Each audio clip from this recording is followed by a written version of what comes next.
Dobar dan, moje ime je Andrej Klemenc, ja dolazim iz Ljubljane i tamo radim na projektima transformacije grada Ljubljane u grad ljubazan do biciklista. Imam u četvrtak u 19 časova u Salota od Sobranje na grad Skopje predavanje o tome kako se Ljubljana pretvara u grad ljubazan do biciklista i koju ulogu u tome imaju europski projekti, gradske vlasti i nevladine organizacije.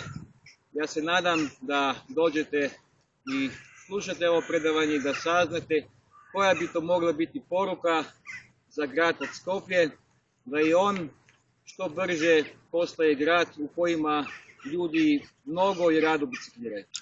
Pozdrav svima!